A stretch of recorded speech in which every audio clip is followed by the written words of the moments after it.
Bueno, pues Albert, adelante. Adelante, Albert.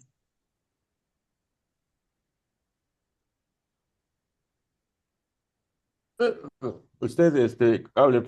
Ah, mira, ya le agarró la tos a Albert. Pues amigos Se de está Recomiéndame ahogando. un buen libro. El día de hoy tenemos el gusto que nos acompañe LM Oliveira con su libro, que es un ensayo, se llama No puedo respirar, que ha suscitado muchísimos comentarios aquí en nuestro grupo. Así es que, este, pues vamos a empezar con las preguntas de pues en primer lugar, ¿qué fue lo que te motivó a escribir este ensayo? En fin, y todas las preguntas que surgen alrededor de cómo lo hiciste. Así es que, Jenny, ¿estás lista? Jenny, adelante con tu pregunta y bienvenido. No, pues Gracias. muchas gracias. Venía corriendo del Uber porque quería escucharte con toda calma y Ay, tranquilidad. no, pues Luis, de verdad, gracias. buenas noches. Muchísimas gracias, de verdad, tanto por conectarte como poder platicar con nosotros, como de este gran libro. Creo que es bien importante porque hay muy pocos libros que hablan sobre este tema, ¿no? Y algo que tocas mucho, no nada más es esto como dice el título, ¿no? De la igualdad, sino hablas de los derechos humanos, de las mujeres, la violencia de género, hablas del machismo, hablas de la discriminación, hablas de muchos temas de equidad que vienen todas, podría uno hasta decir, ¿no? Que son las mismas, el mismo significado, pero no, o sea, parecen, pero no, todas tienen un porqué. Y creo que desde ahí tenemos que partir para leer este libro y para poderlo entender. ¿Cuál es la diferencia de cada una de las palabras para poder desde ahí guiarnos? Creo que también hablas del tema que yo estaba escuchando, que fue el de cómo te sentías al escribir esto dentro de la novela. No nada más del lado de las mujeres, que es con lo que comienzas, el lado de las mujeres, sino también hablas de la discriminación. Que ahí me dejaste pensando, bueno, yo como mujer, ¿cómo me siento? Y luego me dejaste pensando, ¿en qué discrimino? Porque muchas veces decimos, es la diferencia del color de la piel. No, también discriminamos si eres delgado o eres gorda. También discriminamos si eres de un pueblo o eres de la ciudad, si eres indígena o no, o vienes de otro país. Creo que algo que vemos mucho aquí en la Ciudad de México es, por ejemplo, este tema de las colonias como la Roma y la Condesa, donde ha llegado mucho extranjero a vivir, que ya hasta hablan inglés ahí también. Entonces creo que también eso, pero vemos llegar a los sudamericanos que vienen sin dinero, que vienen buscando una vida mejor y que cómo los tratamos, ¿no? También. Ahí me ha tocado encontrármelos, verlos, que me pidan dinero y cómo también reaccionamos a estas situaciones. Entonces creo que tu libro es súper importante porque creo de ahí también parte de los derechos humanos que tenemos. Y no nada más en nuestro país, sino creo que en el mundo. Entonces, a mí me gustaría que comenzaras esta plática comentándonos, ¿no? Desde tu punto de vista, qué es igualdad, qué es equidad, qué es tener derechos humanos y qué es discriminación, para que todos los que te vayan Oye, a leer te entiendan. más bien, Jenny, te voy a invitar a presentar mi libro, que ya hiciste un muy buen resumen. ¡Ah, qué Este, lindo! Yo feliz, ¿eh? mira, ay, me haces las preguntas más complicadas del libro. Quizá podemos empezar por igualdad, ¿no? Igualdad, que es el que le da, pues digamos, todo el ensayo va tratando de llegar a un punto donde quede claro de qué hablamos cuando hablamos de igualdad. Si quisiéramos ver que si en los ensayos hubiese un hilo narrativo, me imagino que en este caso, pues las historias que voy tomando para ir, pues mostrando ciertos puntos, pues todas quieren llegar al asunto de la igualdad. Entonces, tomemos el toro por los cuernos y hablemos de igualdad. Eh, la igualdad es un concepto, y eso lo trato de explicar en el libro, que se usa para muchas cosas.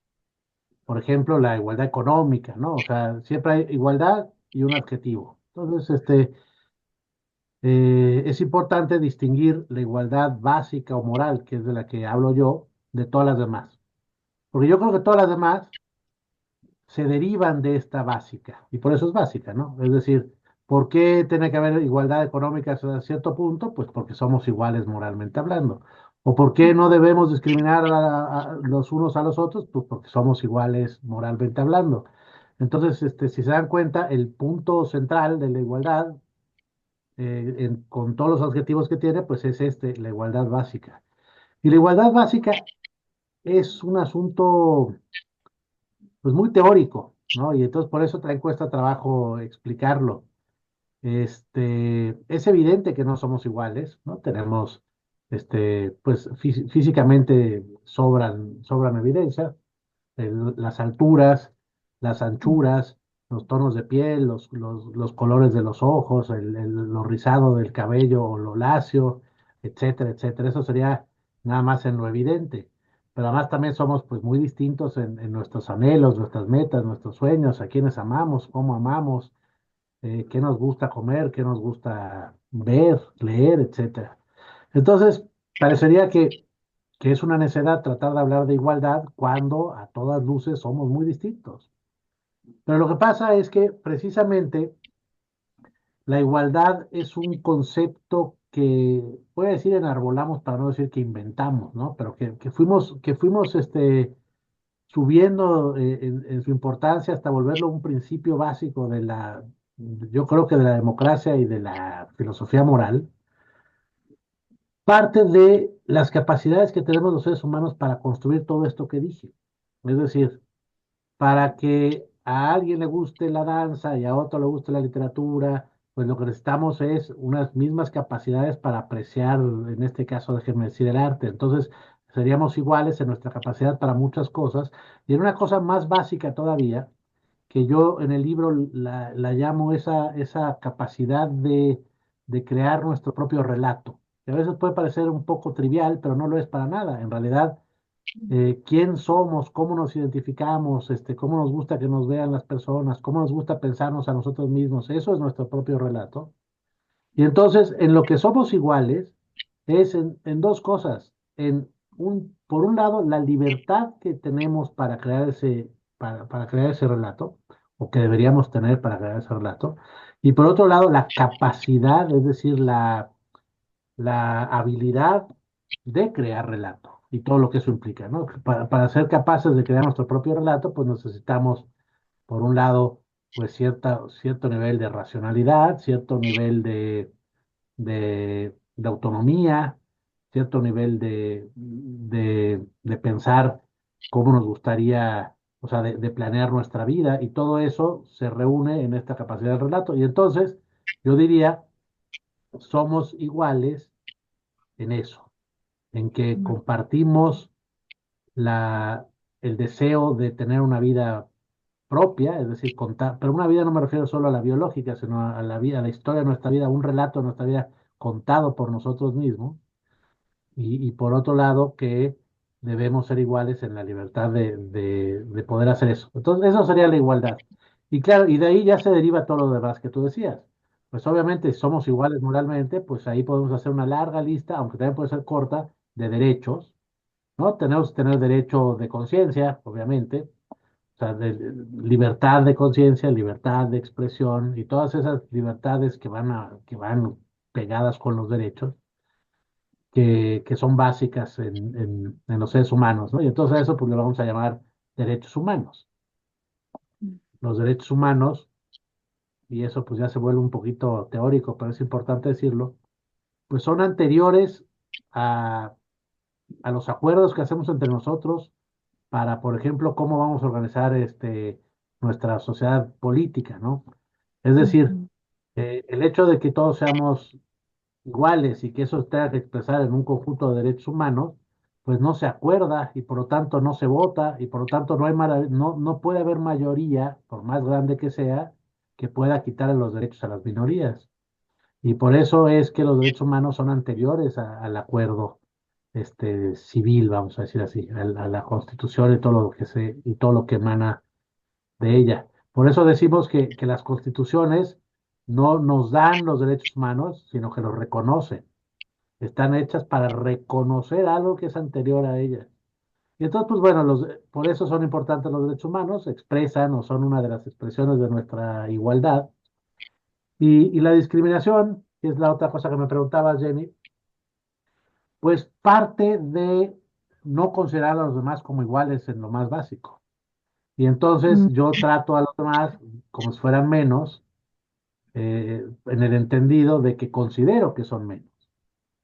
Entonces, seguramente uno de los resultados más nocivos de la desigualdad es la discriminación. O sea, digamos, de la desigualdad como idea o de no creer en la igualdad es que hay quienes creen que tienen derecho, potestad, linaje, como quiera, color de piel, lo que sea, que les da el derecho de tratar a los demás como menos.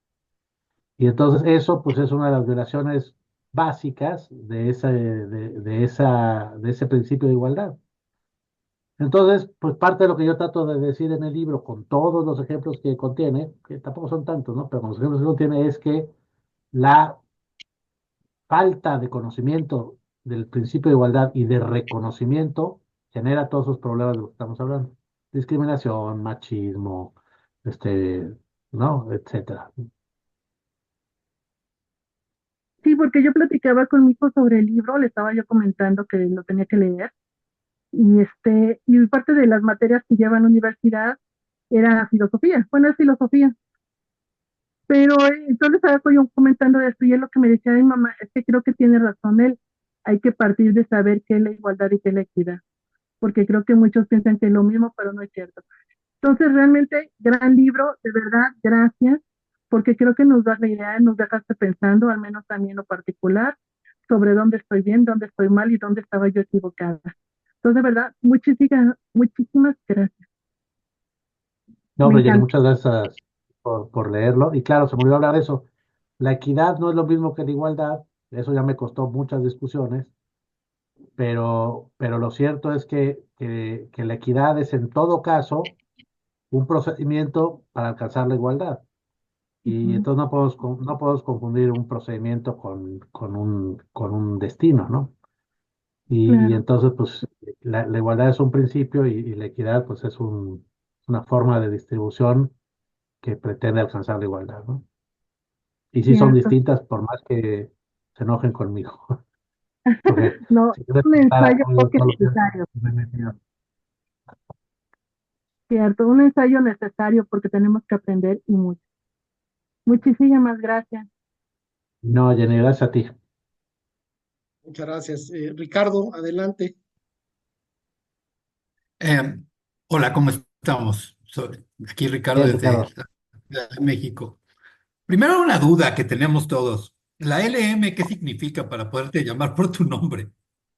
Significa Luis Muñoz. Soy Luis Muñoz Oliveira, así hay que ser un poco enigmático a veces. Sí, pero es que de repente a mí no me gusta hablar por el apellido, ¿no? Oliveira, pero bueno, si es como te gusta que te llamemos, pues así te llamamos, ¿no? Me Pero pueden bueno, decir como quieran. Yo en eso no tengo problema. muchas gracias. Yo te agradezco el libro. Yo lo empecé a leer, no lo pude soltar.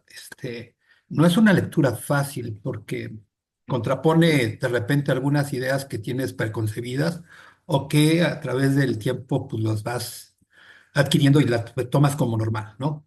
Hay una parte que me gustó mucho donde hablas de la igualdad, que es un, digamos, derecho inalienable, pero pones un punto en la llaga muy interesante cuando pones la pregunta, ¿por qué motivo tenemos que respetar los derechos humanos? Si los tienen, este, eh, a tipos que van por la vida matando y violando, ¿no?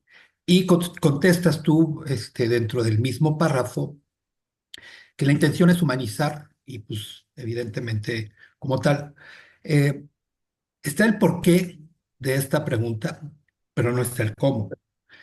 Y es un poco difícil también cuando te tocan este tipo de cosas, cómo poder llegar y quitarnos la parte, este, pues de la violación o del abuso que se tuvo de una persona, en contra en contra tuya, y tratar de verlos iguales, aunque, sí lo sean, ¿no? Esa parte es la primera pregunta, ¿no? Los cómo Mira, para llegar a eso. es que fíjate, hay un punto que es muy importante. y por eso no nos queda de otra más que reconocer los derechos humanos hasta de los peores asesinos. Y es que los derechos humanos son de todos los humanos. Claro, Y entonces, si vamos a empezar a seleccionar a quiénes sí y quiénes no, pues primero dejaremos a los asesinos, a los violadores y a los pedófilos sin derechos, pero luego no sé si nos vamos a quedar ahí. Y entonces, pues ya va a resultar que los derechos humanos solo son de los blancos, o etcétera. Entonces, si vamos a hacer derechos universales, tienen que ser universales sin cortapisa. Entonces, esa sería la primera respuesta, por más que resulte contraintuitiva o dolorosa. Pero además a eso también hay que sumarle lo que digo en el libro, que es eh, el Estado, que es el que en todo caso permite o no, porque aquí hablemos sobre todo de la pena de muerte, ¿no? El Estado, que es el que permite o no permite la pena de muerte, según cómo esté legislado en su constitución y en sus leyes secundarias, no debe actuar de tal forma que deshumanice a las personas. Y entonces, en ese sentido, el Estado, que es el garante de los derechos humanos, lo que tiene que hacer es garantizar el de todos los seres humanos, insisto. Claro, eso no quiere decir que aquellos que violan, matan, etcétera, queden impunes. Lo que pasa es que tenemos que claro, encontrar el castigo adecuado. Y el castigo adecuado, sin duda, desde mi punto de vista y el del libro, no pasa por la pena de muerte. Y luego un tercer argumento, que ese no está en el libro, pero creo que es importante decirlo, es que si bien muchas veces estamos compelidos a vengarnos, porque pues, nos han causado un dolor profundo, supongamos, sin embargo, la venganza no es justicia. Y entonces el Estado no puede jamás actuar como actuaría un ser humano impelido por la ira, la ceguera que da el dolor. El Estado tiene que actuar desde la justicia. Y entonces es necesario expulsar la venganza. Y más allá de la venganza, resulta bastante difícil pensar por qué se justificaría matar a alguien. O sea, yo entiendo, o sea, el punto, un- unos padres que están frente al asesino de su hijo, o sea, uno les pediría que quisieran justicia, pero uno entiende perfectamente la sed de venganza en un caso así. Sin embargo, al Estado no le corresponde hacer valer la sed de venganza, le corresponde aplicar las leyes que se tienen que basar en un principio de igualdad. Porque si vamos a construir sociedades que no parten de la idea de que todos somos iguales, pues construimos sociedades profundamente segregadas, claro, ¿no? Entonces, esa sería la respuesta. Aunque claro, no es lo mismo decirlo así teóricamente que decirlo en cara de las víctimas, ¿no? claro. Pero, pero sin embargo, creo que se tiene que defender hasta sus últimas consecuencias ese punto de vista. Y abonando un poquito a eso, dentro de lo que eh, nuestra representación que dijiste en las cámaras, que le toca al Estado tomar todo esto, finalmente llegan de una forma democrática o casi democrática los legisladores para hacer las leyes que finalmente lo tenemos. Pero la realidad ya cuando llegan a las cámaras ya no es democrática la, la visión, ¿no? Y lo vimos, ¿no? Por ejemplo, AMLO mandaba un proyecto y ni siquiera se revisaban las comas, se pasaba exactamente igual y no había punto de discusión. Entonces, eh, desde el punto de vista filosófico, la moral puede ir cambiando conforme va cambiando el tiempo y los representantes que deberíamos de tener realmente nos representan. Mira, es que bueno, el asunto vamos a decir así, la construcción específica del Estado mexicano, o el que querramos tomar, ¿no? Pero digamos, el mexicano que es el que nos toca más directamente. Pues tienen su base, al menos la Constitución del 17, pues tiene su base una construcción democrática que tiene un andamiaje democrático de división de poderes, pero digamos, eso es en la parte más estructural. Ujú. Luego ya llevarlo a cabo en la práctica cotidiana se vuelve más complicado. Eso tiene que ver con varias cosas. O sea, por un lado, yo creo que los procedimientos eh, podrían ser distintos, ¿no? O sea, a mí me gustaría más una representación, pues más directa. O sea, no, con directa quiero decir más directa a la forma en la que votó, la población. Entonces, yo haría un diseño de la repartición de escaños diferente. O sea, sí, a mí sí me parece complicado entender que con 55% de los votos tengan 75% de los diputados. Pues si esas son las reglas, pues las reglas están mal. Entonces lo que hay que hacer es cambiar las reglas. Pero, Correcto. pero eso ya supera el debate filosófico. Eso más bien es un debate de ciencia política, pragmático, y no hay que dejar de darlo. O sea, porque a mí me parece que la realidad del andamiaje o de la estructura de la configuración de un Estado tiene que parecerse lo más posible a las ideas que lo fundan.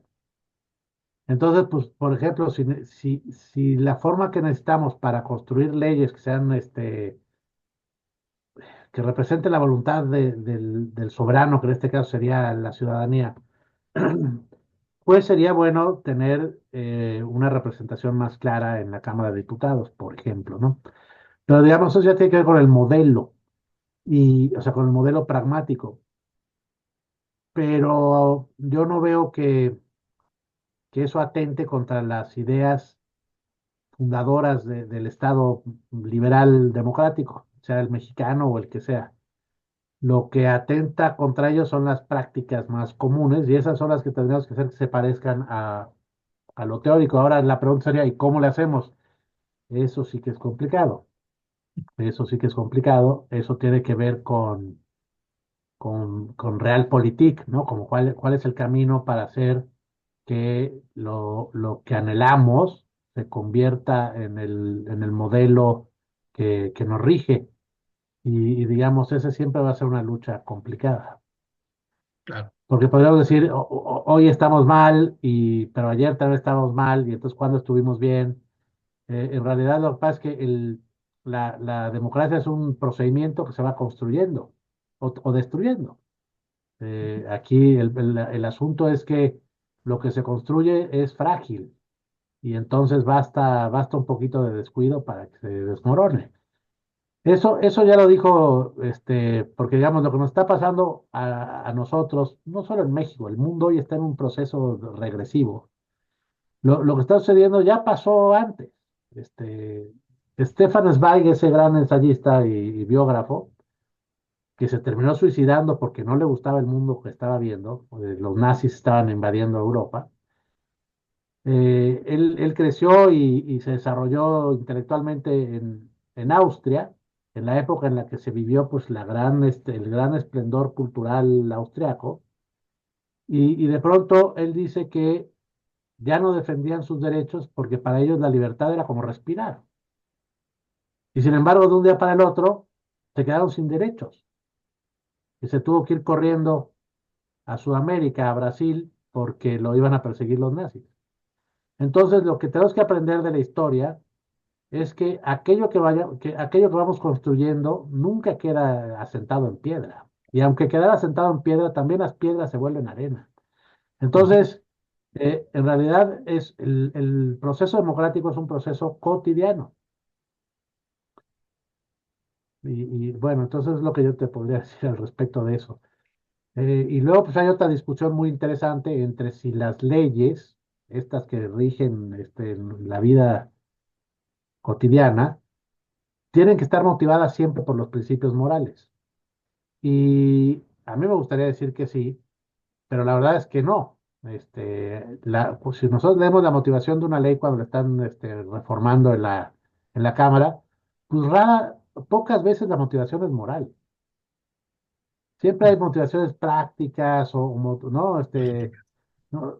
Y entonces las leyes, o sea, es muy posible y pasa todo el tiempo que tenemos leyes que son injustas Ujú. y que sin embargo son leyes, ¿no? Y entonces ahí lo que corresponde, pues dependiendo de la gravedad de la injusticia, es la desobediencia civil. Pero lo que pasa es que tampoco podemos ir desconociendo todas las leyes que nos parecen injustas, porque todas las leyes dejarían de ser operativas.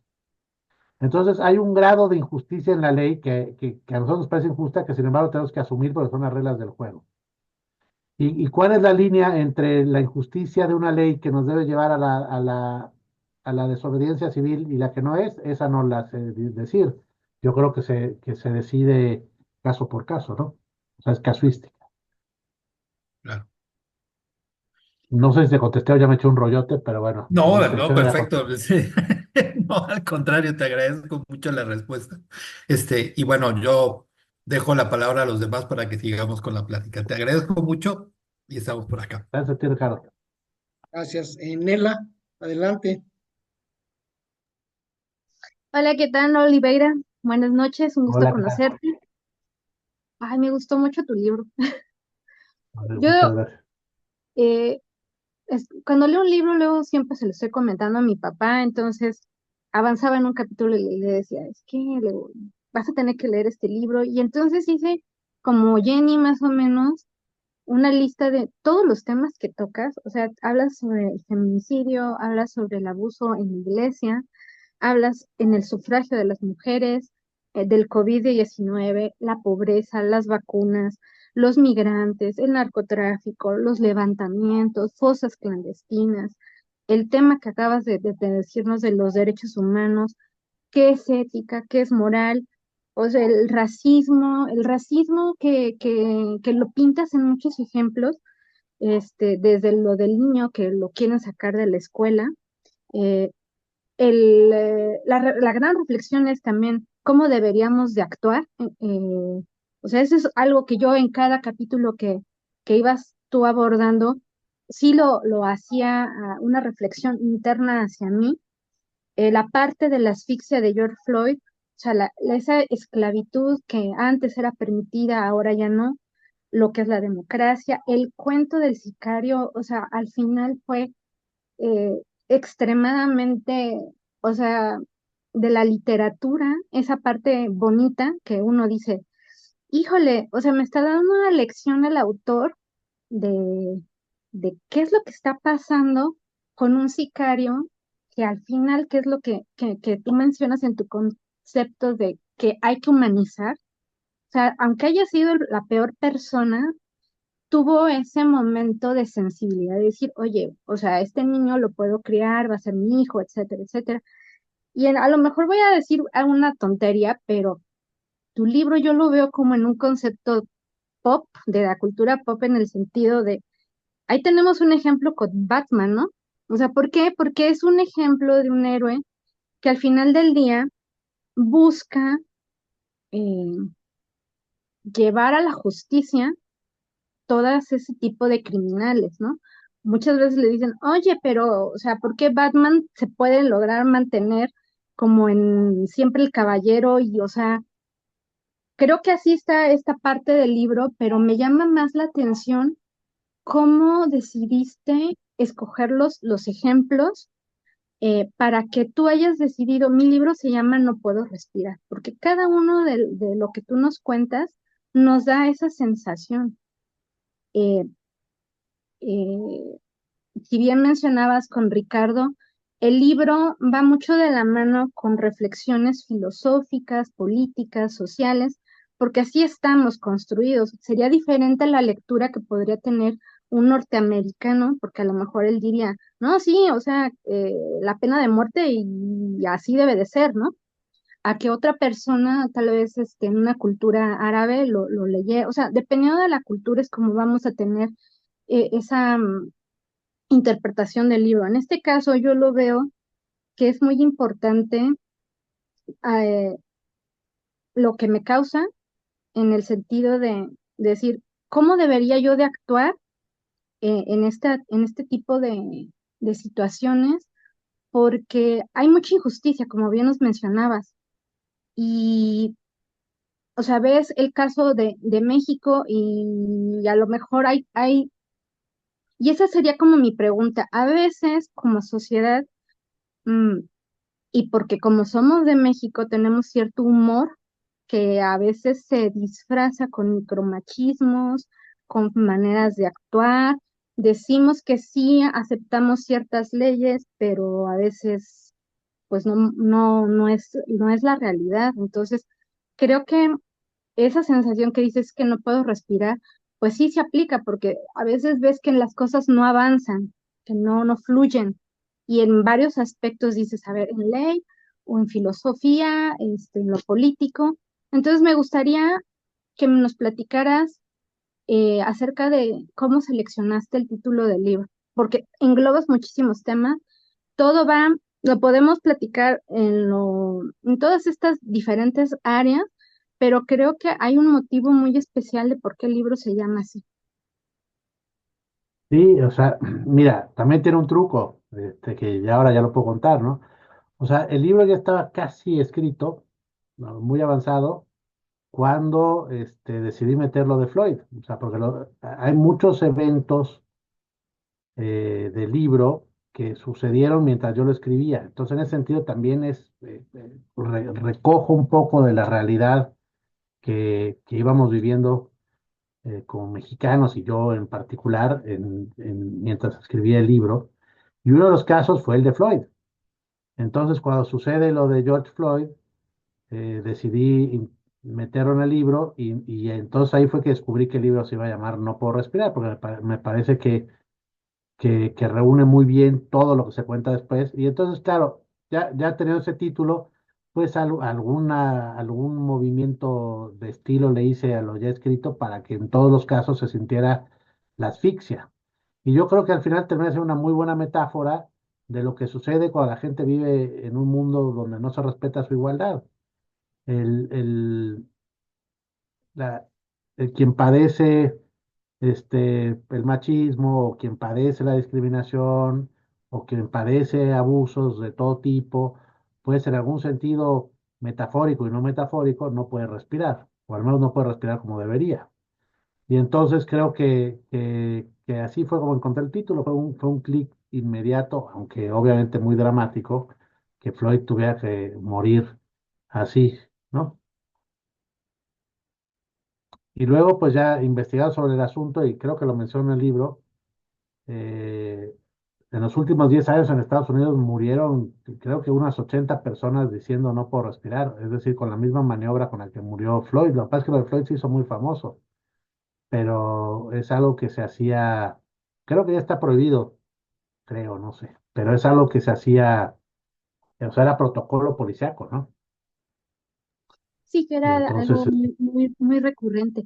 Y fíjate, me llama mucho la atención en los ejemplos, porque hay una parte que mencionabas, sobre todo en la parte de lo del COVID, a mí sí, este, me revolvió muchos, recuerdos en el hecho de que mencionas, a ver, el grado de egoísmo, ¿no? ¿Cómo podríamos analizar esa parte? Porque, por ejemplo, eh, tú ponías el ejemplo, ¿por qué la pandemia afectó más al sector, del comercio informal, por ejemplo? O sea, eh, voy a hablar en mi caso, o sea, en mi trabajo, es una empresa de sector privado, a todos nos mandaron a home office, etcétera. Entonces, en el momento en que empiezo a leer y me acuerdo que con varios amigos decíamos, no, es que sí hay mucha gente en el comercio informal, ¿cómo estarán haciendo esa parte? Pero pues era, pues si yo estoy resguardado, yo no estoy viviendo eso, ¿no? Entonces, en la parte también que pones en el ejemplo del papá, ¿no? Que dice, no, es que yo quiero vacunar a mis hijos. Y la doctora le dice, sí, pero, o sea, las vacunas van a llegar después porque va a ser un protocolo que es para todos. Pero el papá, de manera egoísta, él está viendo, no, yo tengo los recursos, yo quiero proteger a mi familia, yo los quiero vacunar, ¿no? Y así nos podemos ir con muchos de los demás ejemplos que pones en el aspecto también, o sea, de la escuela, ¿no? Ah, yo no quiero que este niño conviva porque es un niño de etnia y entonces, aunque la señora, pues pueda pagar, pues no lo queremos, ¿no? O sea, ¿por qué? Por el egoísmo, ¿no? Y la parte del racismo y la discriminación. Entonces, en esa parte es bien fuerte porque a veces uno piensa nada más hacia tu lado, ¿no? Dices, primero yo, después yo, y así a lo mejor también es una manera en eh, que están inculcando, por lo que estás mencionando de, afortunadamente estamos en un país todavía que es una democracia. No estamos como en un lugar que nos impongan o que sea como una dictadura en el hecho de que van a actuar de esta manera porque yo lo digo, etcétera, etcétera. Entonces, esas partes del egoísmo creo que son bien interesantes porque ahí es donde podría romperse la igualdad, ¿no? Y ahí todo se vendría abajo si llegara, no sé, en algún momento mm, alguna hegemonía, la pérdida de la hegemonía o alguna, como una orden mundial o algo así, o que nos quisieran, no sé, por cualquier tema de la guerra, ¿no? Que la estamos viviendo. Saben que vamos a uniformizar y ya se acaban los problemas de las guerras civiles, etcétera. O sea, ¿cómo, cómo esa parte está creciendo? ¿Cómo la ves? No, mira, o sea, la pandemia, y pues sobre todo la respuesta a la pandemia, pues, pues desnudó mucha de la injusticia que se vive en el mundo y en México en particular, ¿no? México es un país especialmente desigual, en lo económico sin duda alguna, y en otros aspectos también. Y entonces, digo, sobran ejemplos, pero yo me preguntaba, ¿no? Y yo no vi ningún país que respondiera así, pero lo más justo, creo yo, hubiera sido una respuesta distinta. Entonces, déjeme dar un ejemplo con la guerra. Cuando un país entra en guerra, obviamente yo no estoy a favor de la guerra, pero supongamos que a un país lo invaden, pues habrá que defenderse. Eh, pues resulta muy injusto que los ricos no vayan a la guerra y los pobres sí, ¿no? Digamos, el reclutamiento tendría que ser general a toda la población menor de tantos años, sin importar si vives en Las Lomas o si vives en Tepito, por dar un ejemplo. ¿Por qué? Porque vamos contra un enemigo común y la defensa es la de la patria, lo que sea, la nación, y entonces la hacemos todos y la vida de uno vale lo mismo que la de la del otro, así que no tendría por qué haber recursos que compraran el no reclutamiento, ¿no?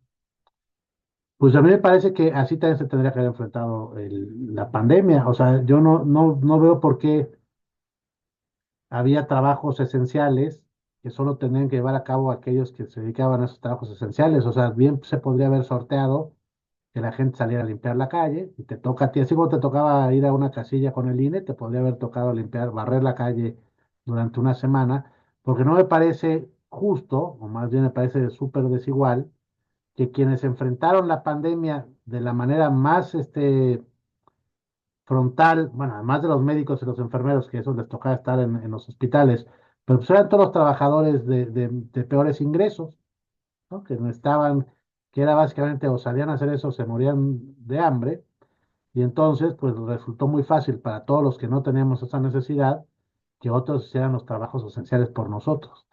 Y eso en un caso de guerra o de pandemia a mí me parece que es injusto y tendría que hacerse de otra manera. Pero claro, no se hizo, no pienso, no me acuerdo de ningún país en el que se haya hecho, pero me parece que va a ser una forma más justa de lidiar con el asunto.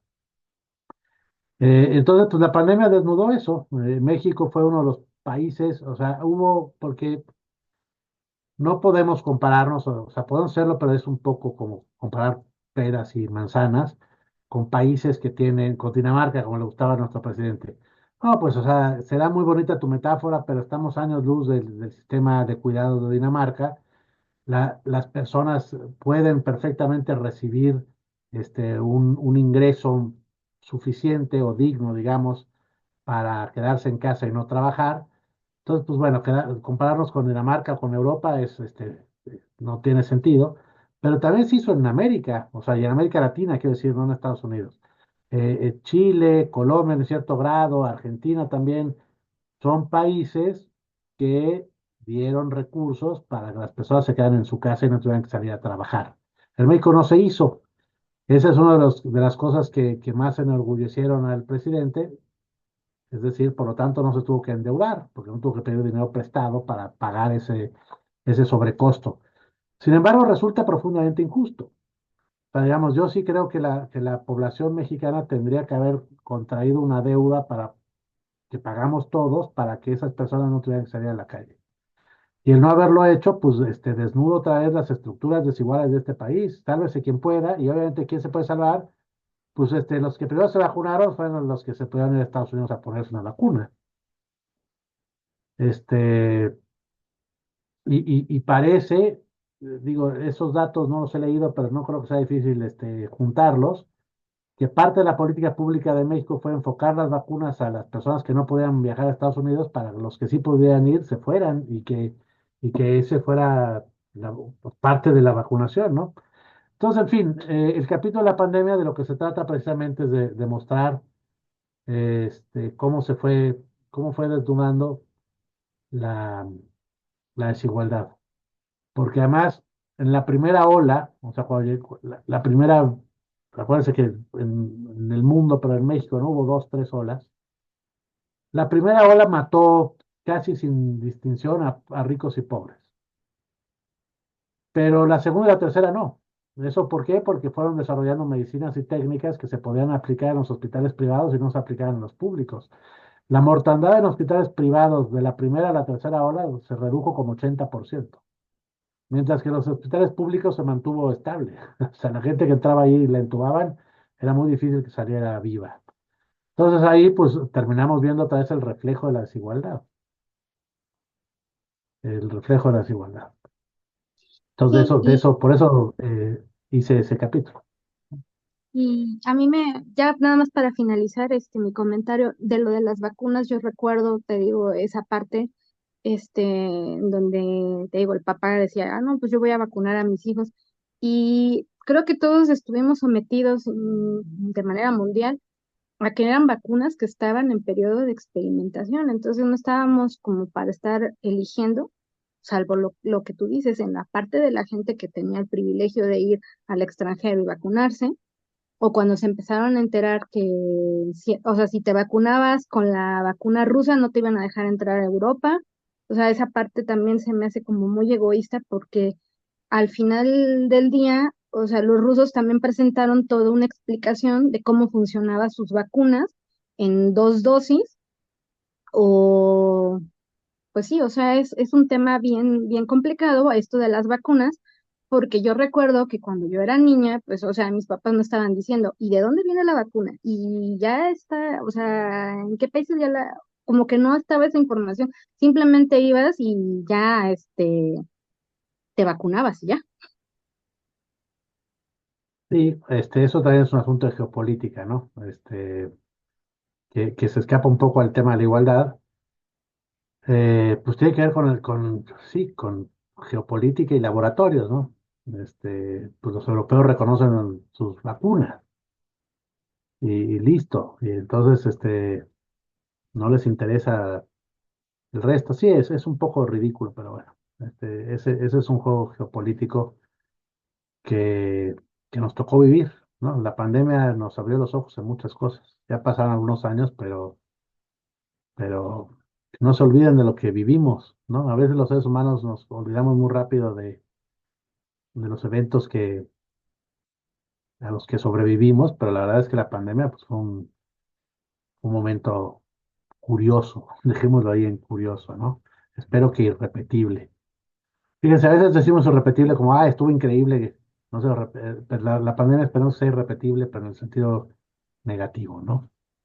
Muchas gracias por tus respuestas. No, es aquí, nena. Gracias. Meli, adelante. Ah, pensé que iba antes, Ale. Buenas noches. ¿Qué tal? Un placer conocerte, Luis. Buenas noches a todos. A mí también me encantó tu libro. Mira, yo también Ay, lo gracias. disfruté un montón, así todas las frasecitas y los temas. Yo te iba a preguntar algo parecido a lo que te preguntó Ricardo, así que creo que ya contestaste, o en realidad te quería preguntar, tú hablas al final de una democracia deliberativa, que es un modelo que nos puede ayudar a conseguir efectivamente digamos, un escenario en el que haya una mejor representación y que podamos ir discutiendo las diferentes posturas para poder ir afinando, eh, las políticas y poder ir recuperando, digo recuperando, pero en realidad reconociendo más derechos y todo. Y yo quería saber si eso es posible, o sea, dada la situación actual, dado el nivel de eh, corrupción en todos los niveles del gobierno, porque en algún momento leí estudios que dicen que los niveles de corrupción en el gobierno en diferentes países de América Latina, pero especialmente en México, es tal que es mucho más sencillo que cuando entre alguien que no sea corrupto se corrompa o sea expulsado del sistema a que haya realmente un cambio. Entonces yo quisiera saber eh, qué opinas tú acerca de esto. Y sí, también te agradezco mucho porque como dice Nelita, nosotros aquí, eh, tu libro nos ha permitido también reflexionar en cosas que a veces uno va viviendo la vida y no se va dando cuenta. Yo también pensé que equidad e igualdad en algún momento era muy parecido. Tenía más claro que efectivamente era necesaria la equidad para alcanzar la igualdad, pero no tenía muy claro por qué, como tú nos lo explicaste bien en el libro, y me pareció increíble, digo, porque uno lo intuye, pero al ver cómo va evolucionando la sociedad, el hecho de que este, el tema de la moral social vaya cambiando, o sea, que nuestra propia moral vaya cambiando y que eso sea bueno, ¿no? Y que eso sea algo que podamos ir modificando por empatía con los demás. Entonces, sí, te agradezco mucho eso y pues ahí te dejo mi pregunta. Muchas gracias. No, gracias a ti, Melissa. A ver, la verdad es que yo entiendo que, o sea, es más fácil, vamos a decir así, es más fácil proponer ideas que los caminos para alcanzarlas, ¿verdad? O sea, digamos, son dos cosas distintas. Pero, mira, piensen ustedes así. Una cosa fue cuando en el siglo de las luces se propone la idea de libertad, de fraternidad, de igualdad, y otra cosa es hacer una revolución francesa para tirar al rey Luis XVI, ¿no? O sea, digamos, sin duda, sin las ideas de igualdad, fraternidad y libertad, no hubiese habido Revolución Francesa, o no como fue. Entonces, hay una relación directa entre ideas y cambio social. Lo que pasa es que también o tampoco nos damos cuenta que la vida humana es demasiado corta para ver las transformaciones sociales. Es decir, uno a veces tenemos prisa y queremos que las cosas se transformen en el lapso que nos corresponde atestiguar. Sin embargo, creo que tenemos que hacer unas lecturas de tiempo más amplias. Entonces, conviene ver cómo era la sociedad. Quieren seguir hablando de la mexicana, pero podemos hablar de la global. Hace 200 años y cómo es ahora. Y la verdad es que las ideas de igualdad, libertad y fraternidad de la Revolución Francesa, por seguir con esa idea, ¿no? Digo, no es la única, pero digamos, es importante, han ido empapando las sociedades y es cierto que o sea, los seres humanos hoy tienen un nivel de vida muy distinto al que tenían las personas en el siglo XVIII. Tenemos una vida más larga. El pobre más pobre, salvo que vive en ciertos lugares de África donde se mueren de niños, hoy día la esperanza de vida en los países más pobres supera a la esperanza de vida de la Francia del 18. Por dar un ejemplo, la alfabetización, la cantidad de gente que sabe leer, aunque no lea, no digo, ese es otro problema, pero la cantidad de gente que sabe leer es muy amplia hoy día en el mundo, era muy reducida en el siglo XVIII. Y así podemos seguir. Los derechos de las mujeres, si bien siguen viviendo cuesta arriba, pues los derechos de las mujeres hoy día son muchos más y están más reconocidos que hace 100 años. Entonces, las ideas hay que proponerlas y hay que revisitarlas, o sea, porque lo que sucede es que si las damos por sentado, insisto, ya desde que citaba Zweig, entonces nos olvida que estamos luchando por la igualdad y por la libertad. Entonces, si ustedes lo ven desde ese punto de vista, yo no diría que en mi libro hay este, nada que no se haya dicho en filosofía. En realidad yo reúno autores, los organizo, quizá propongo alguna forma de abordar las cosas, pero es tomar el conocimiento filosófico y divulgarlo, ¿no? Y eso ya lo decía Jenny, yo creo que, que si algo tiene el libro es que no hay muchos libros así en México. Si es que hay alguno, no, hay varios libros sobre igualdad económica y sobre desigualdad económica, pero sobre igualdad básica no se habla mucho. Y entonces, es importante hacerlo para que esos cimientos de las independencias, o sea, porque digo, la Revolución Francesa, la independencia mexicana, la Revolución Mexicana y todos esos cambios sociales, para que sigamos sabiendo hacia dónde vamos.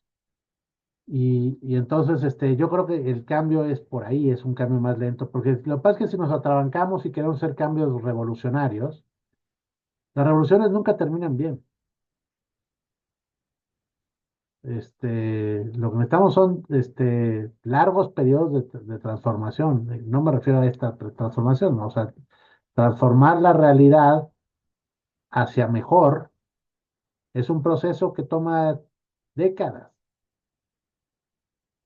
siglos. Entonces, a veces nosotros nos podemos sentir inútiles o impotentes, pero lo cierto es que tenemos que pensar que no solo estamos trabajando por nosotros y por nuestros hijos, sino también por nuestros nietos. Es decir, la humanidad no solo es un proceso que sucede entre contemporáneos, también es un proceso que sucede hacia adelante. Y entonces tenemos que pensar que muchas veces actuamos no por hoy, sino por pasado mañana, ya no digo mañana, sino por el futuro. Por eso, por ejemplo, el cambio climático, o sea, a nosotros nos va a afectar, digo, afecta, pero no vamos a ver las peores consecuencias del cambio climático. Perfectamente podríamos decir, como dicen muchos, yo no tengo duda, digo, no los he escuchado ser tan cínicos, pero yo no tengo duda de que hay muchos millonarios quema petróleo que no tienen descendencia y que francamente dicen tomándose un whisky con hielos del Polo Norte que el cambio climático les importa un carajo porque no van a estar aquí para padecerlo. En cambio, nosotros seguramente no estaremos para padecerlo, pero nuestra descendencia sí, y aunque no tengamos descendencia, los seres humanos no tienen que dejar de importarnos, ¿no? Entonces, pues es un proceso transgeneracional. Entonces, por eso yo creo que no hay que perder desanimarnos. Es decir, las transformaciones sociales son largas y son pendulares también. A veces hay retrocesos, pero eso no quiere decir que se acabe el camino que queremos caminar, ¿no? Sí se alarga, Muchísimas pero no se gracias. acaba. Sí, muchas gracias. Eso por lo menos sí nos da otro tipo de perspectiva. Y por cierto, también muy bueno La fragilidad del campamento. Felicitaciones. Así, por favor, creo Muchas que gracias. eres un autor que vamos a seguir visitando porque nos hace reflexionar muchísimo. Gracias. Muchas gracias, Gracias. Elisa. Ale, adelante, por favor. Gracias, Vic. Luis, muchas gracias por el libro. La verdad le decía a mis compañeros que me hizo pesadón porque leía, reflexionaba, leía, volvía a repasar los conceptos, me sentía como en un libro de la escuela, pero me hizo reflexionar sobre lo que olvidamos, por ejemplo, que somos iguales, ¿no? O sea, los actos que hacemos afectamos a los demás y ya no nos ponemos a pensar en eso. Entonces, tu libro me, me hizo estar en esa empatía que todos somos iguales, en, en reflexionar que las acciones que yo decida hacer van a afectar a los demás. Algo que me gustó mucho es esta reflexión que planteas de que los estudiantes deben de aprender esta manera en que se establecieron estas verdades. Y se me hace muy cierto, ¿no? Yo me acuerdo que la primera tuve civismo y de ahí ya nunca más volví a tocar esta materia. Y mi pregunta contigo, y lo acaban de mencionar, ¿cómo le hacemos para que no se nos olvide en el día a día esta parte de humanismo, esta parte de las decisiones que tomamos van a afectar a los demás? Porque al final somos egoístas, humanos, olvidadizos, como lo acabas de mencionar. No lo sé.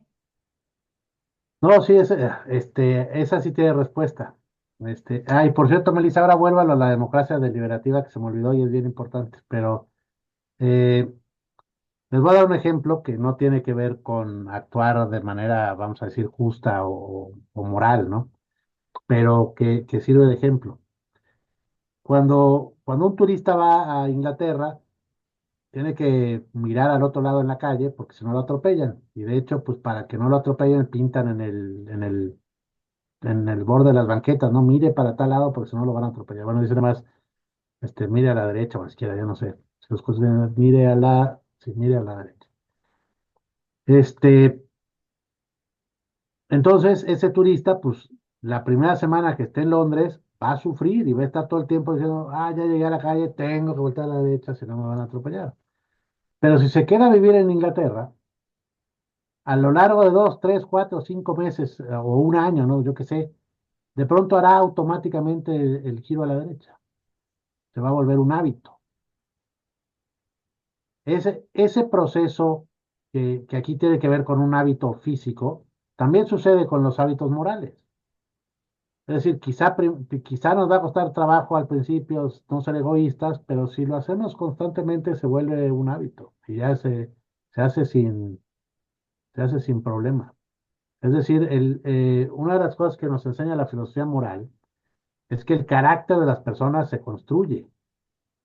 O sea, nacemos con algunos talentos, quizá con algunas inclinaciones. Hay gente que es más iracunda, hay gente que es más pacífica, pero sin embargo el carácter, cómo reaccionamos ante lo que sucede en el mundo, es algo que construimos a lo largo de nuestra vida. O sea, no es casual, pues. Y entonces eso se hace con la repetición constante y consciente. Entonces pasamos de hacerlo difícil, o sea, de manera complicada porque no estamos acostumbrados, a un hábito, a que ya forme parte de nuestro carácter. Entonces, esa sería la respuesta. O sea, yo creo que podemos dejar de ser egoístas si practicamos dejar de ser egoístas. Y ahí nada más como nota, porque pues, todo tiene siempre su bemol, ¿no? Hay veces en que podemos ser egoístas. O sea, digo, tampoco se trata del abandono absoluto del egoísmo. Lo que pasa es que no debemos ser egoístas en las situaciones donde lo que se espera de nosotros es que no seamos egoístas. Pero hay muchas veces en las que podemos perfectamente pensar en nosotros. ¿Cuáles son esas? Pues cuando nuestra conducta no afecta a los demás, ¿no? Entonces, tenemos espacio para el egoísmo. Tampoco se trata de erradicarlo por completo. Simplemente hay que saber que cuando está en juego los intereses de muchos, el egoísmo sí es complicado moralmente hablando, ¿no? Y entonces, perdón, antes, regresar un poco con Melissa, la democracia deliberativa, hay muchos tipos de democracia, que ese es otro de los asuntos que tenemos que entender o al menos yo lo trato de entender así con la transformación política que está sufriendo el Estado mexicano en este preciso momento. Como yo no puedo estar en la cabeza de los que están transformando el país, lo que me queda pensar es que ellos tienen un modelo de democracia distinto al que yo entiendo, ¿no? O la otra respuesta es que van a la autocracia y eso sería la otra. Pero quizá no, quizá tienen una idea de democracia que es distinta a la que defiendo. Y eso habría que tratar de entenderlo porque es un hecho que hay distintas democracias. Yo no sé si se acuerdan ustedes cuando la ministra del Pueblo, Lenia Batres, decía que ella no cree en la democracia deliberativa, ella lo dijo con todas sus palabras. Es decir, por supuesto que la democracia deliberativa no es el único modelo de democracia, es seguramente el más exigente, el más difícil, pero también es el más pleno. Cuando las personas pueden deliberar en el espacio público, en la plaza pública, o quiere decir, en el discurso público, dar sus ideas, hablar de cuáles son sus intereses y hacia dónde les gustaría que se dirigiera el barco que es nuestro país, cuando eso lo pueden decir y pueden escuchar lo que los demás opinan y deliberar para luego llegar a esta cosa que en México nos cuesta mucho trabajo, que es la transigencia. Eh, O sea, hablamos mucho de intransigencia, pero no hablamos de su contrario, que es el importante, que es la transigencia, que es la capacidad de llegar a acuerdos con los demás. Pero no sé, pero lo que pasa es que yo no sé por qué, y eso habría que analizarlo en la sociología y antropología del mexicano. ¿Por qué tenemos tanto resquemor o nos disgusta o tenemos dudas de que cuando dos personas o dos grupos distintos llegan a un acuerdo? Siempre pensamos que hay trampa detrás. Lo compraron, se vendió, dio las nalgas, yo qué sé. O sea, porque nunca es posible que dos puntos de vista distintos lleguen a un acuerdo, que pensarlo. Porque claro que la deliberación sirve para transigir, para llegar a acuerdo. De hecho, la deliberación no sirve para nada si deliberan dos intransigentes. Pero entonces cada quien se va a ir del debate con las ideas que llegó y no pasa absolutamente nada. Y eso es un debate de sordos, que es lo que sucede en nuestro Congreso. Entonces, necesitaríamos una democracia deliberativa donde las personas deliberaran, no solo los representantes, las personas. Pero para eso, pues sí necesitamos un cambio en el sistema educativo, y eso lo digo ahí brevemente en el libro. Es decir, así como decía Alejandra, que tenemos que enseñarle a las personas, porque ese sí es un problema muy grave en el mundo, y que la posverdad lo reúne. Estamos empezando a dudar de los hechos. O sea, hemos llegado a un punto tal donde no hay hechos. Y entonces, donde no hay hechos, pues la tierra puede ser plana, o podemos vivir en el país de donde no matan a nadie, ¿no? Y sin embargo, es muy difícil planear el futuro en común si no tenemos acuerdos sobre los hechos básicos de la realidad. Porque piénsalo así, si no hay muertos, pues ¿por qué vamos a planear una política de seguridad? O si no hay pobres, ¿por qué vamos a planear una política de repartición de justicia, etcétera? Es decir, tenemos que partir de hechos para a partir de esos hechos tratar de ver cuáles son los caminos por los cuales podemos cambiar esos hechos. Y eso se enseña en la escuela. Es decir, la ciencia se enseña en la escuela. La forma en la que hemos descubierto y llegado a las conclusiones a las que hemos llegado, hay que enseñarla también. Ese es un problema que sucede con la igualdad. En la escuela nos dicen, somos iguales. ¿Por qué? Pues porque somos iguales. Y listo, y hay que tratarlos como iguales y nunca se profundiza un poco para explicarnos cómo es que llegamos a la idea de que somos iguales. Y entonces se vuelve muy difícil que las personas nos tratemos los unos a los otros como iguales si no entendemos el fundamento de la igualdad. Y lo mismo pasa con la ciencia, y lo mismo pasa con muchas ideas, ¿no? Entonces, pues sí, cuando la educación es mala, es muy difícil tener un debate público y es muy difícil ponerse de acuerdo, ¿no? Se tiene que enseñar a debatir, a deliberar, y eso sí que no hay en México. Somos una sociedad incapaz de deliberar. No sabemos hablar los unos con los otros.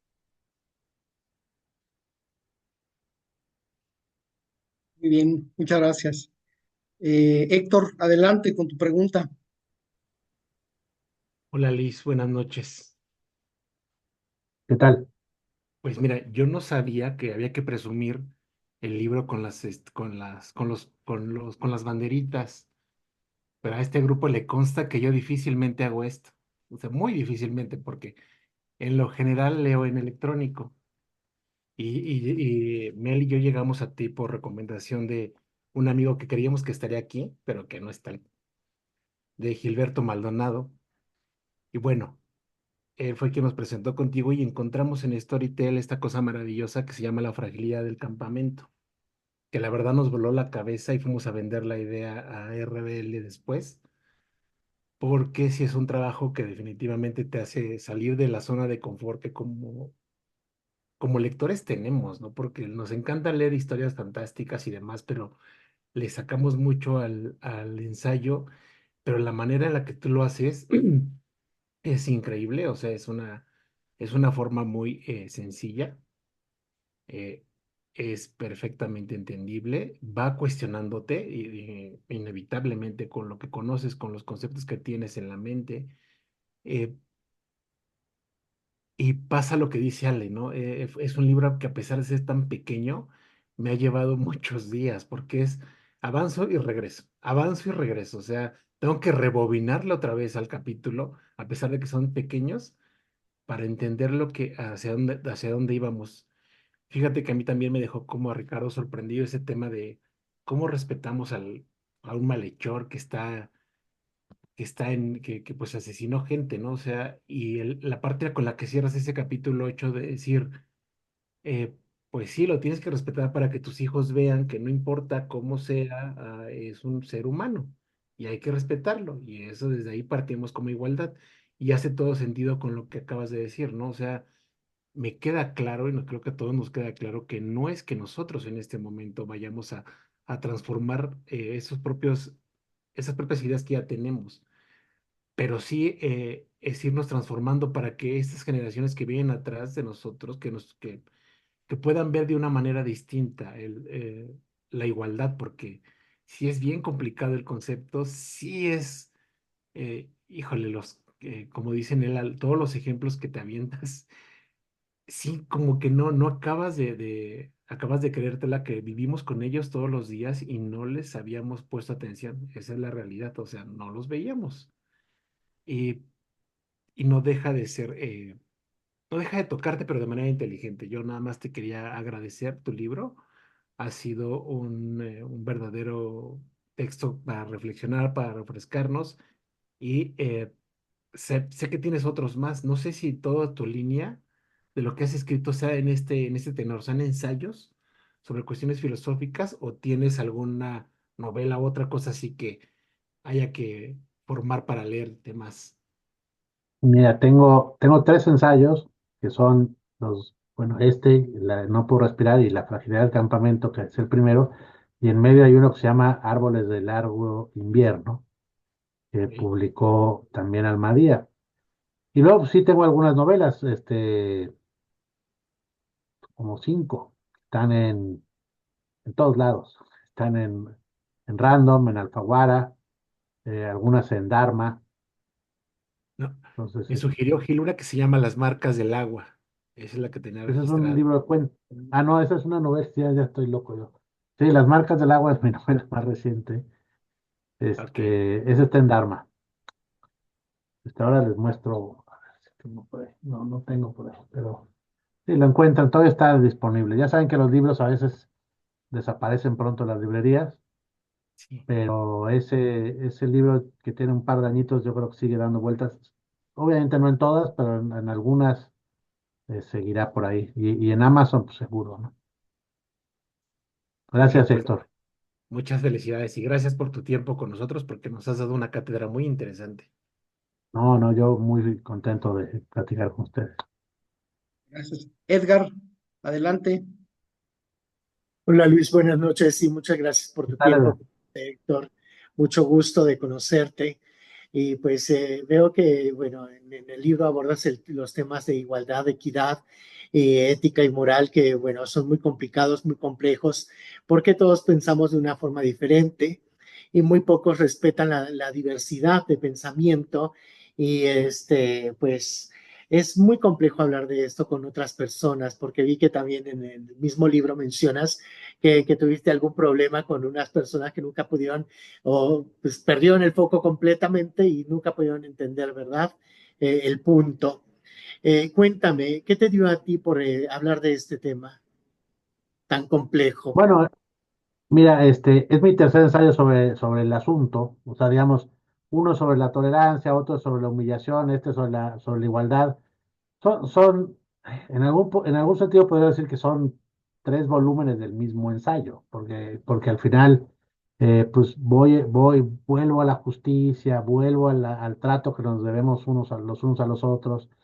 Y entonces llegué a la igualdad porque, digamos, era un tema al que tenía que haber llegado antes, pero al que le rehuía porque, o sea, tiene su complejidad, ¿no? O sea, digamos, tiene una complejidad filosófica que yo todavía no encontraba bien cómo narrarla sin que se volviera un libro absolutamente aburrido y complicado.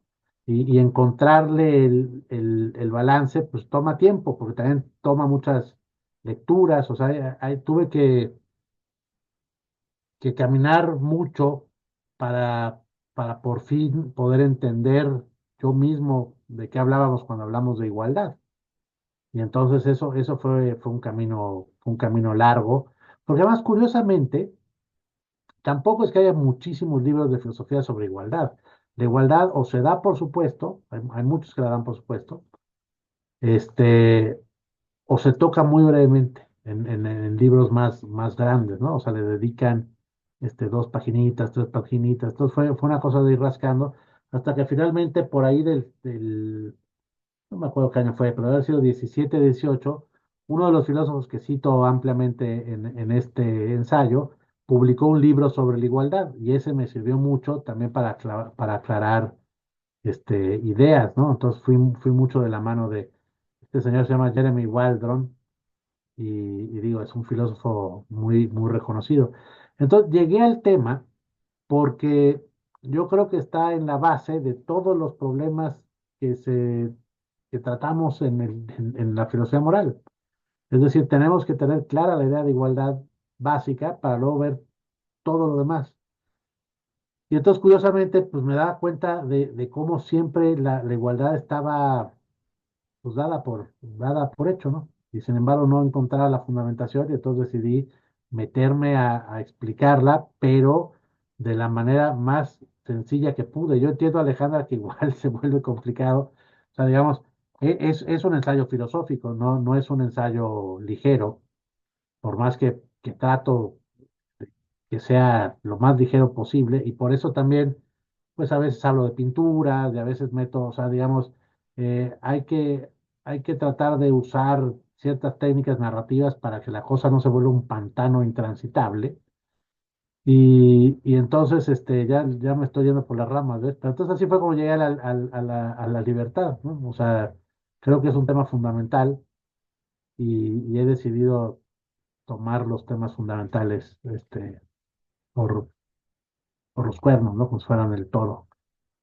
Les puedo adelantar mi próximo ensayo que ya estoy escribiendo, no sé cuándo va a estar listo, porque toman tiempo, pero va sobre la libertad, ¿no?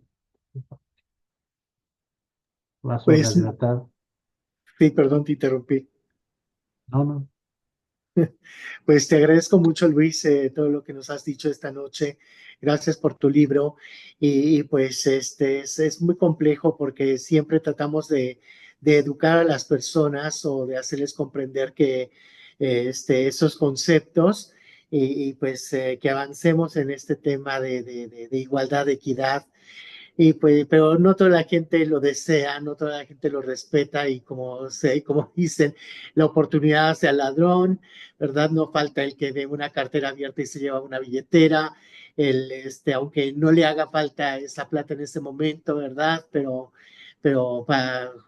o sea, es increíble la capacidad del ser humano de la maldad, es increíble de la maldad hacia otros seres humanos. Pero esperemos que un día tengamos este mundo feliz que tanto deseamos todos. Va a estar, la maldad sobrevive hasta en las sociedades más justas. Eh, el tema, por ejemplo, acuérdense del monstruo de, no me acuerdo cómo se llama el pueblo, pero en Austria, ¿no? Que encerró a su hija y luego secuestraba a otras en el sótano y las tuvo ahí 20 años. O sea, digamos, desgraciadamente no podemos acabar con la maldad, pero podemos acotarla. Y esa es la diferencia, ¿no? O sea, podemos tener nosotros el sartén, el mango del sartén en la mano y no al revés, ¿no? ¿Qué es lo que pasa en países como el nuestro? O sea, donde la maldad campea, ¿no? Aquí es al revés. Aquí lo que está acotado es el comportamiento correcto. Para no decirle bondad, ¿no? Suena muy religioso, pero lo contrario a la maldad, ¿no?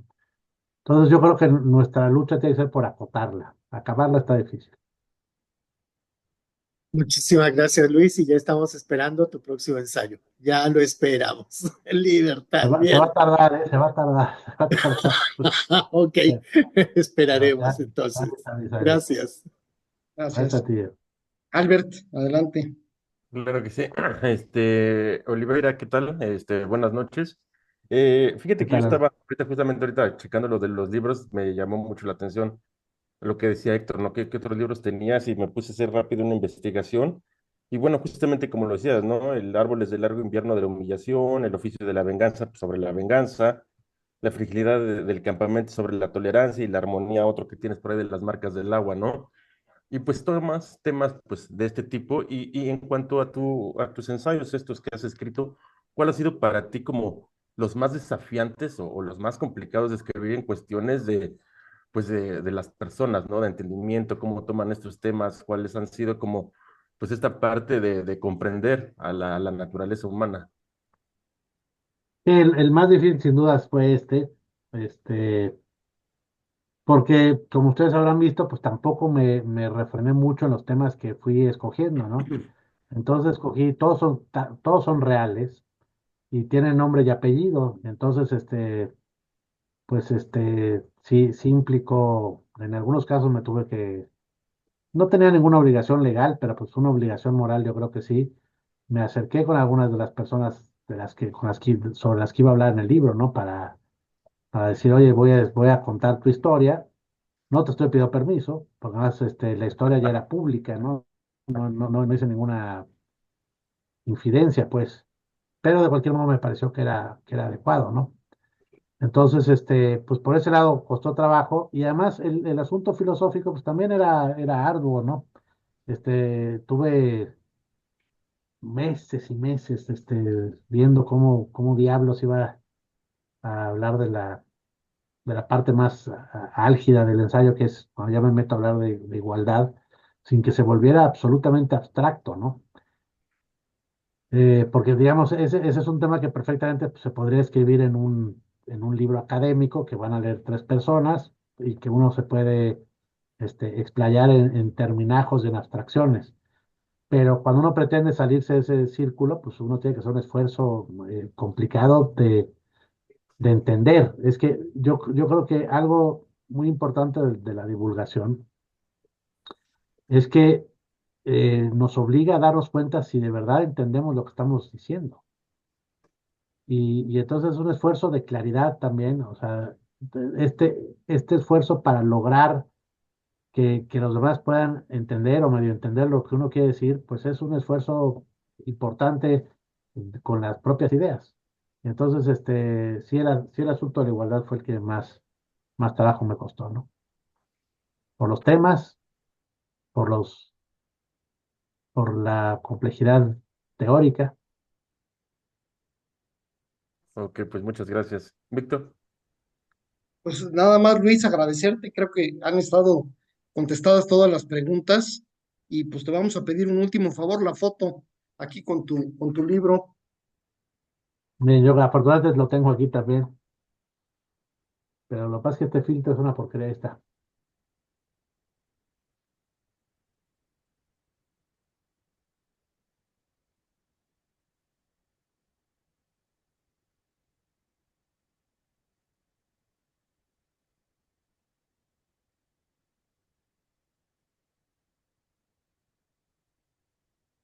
¿Listo? Pues Oiga, muchas pues muchas gracias por gracias haber por... aceptado platicar con nosotros, por este tiempo que nos has dedicado y pues seguimos en contacto para los siguientes ensayos. Sí, muchas gracias a ustedes por tomarse el tiempo de leerlo, de entenderlo, de comentarlo. Y sí, con mucho gusto, cuando ustedes quieran, me reúno con ustedes de nuevo. Este, será un gusto. Muchas gracias. Pues muchísimas Buenas gracias noches y a gracias a todos todos. los que participaron. Buenas noches. Gracias, Gracias. Luis. Gracias.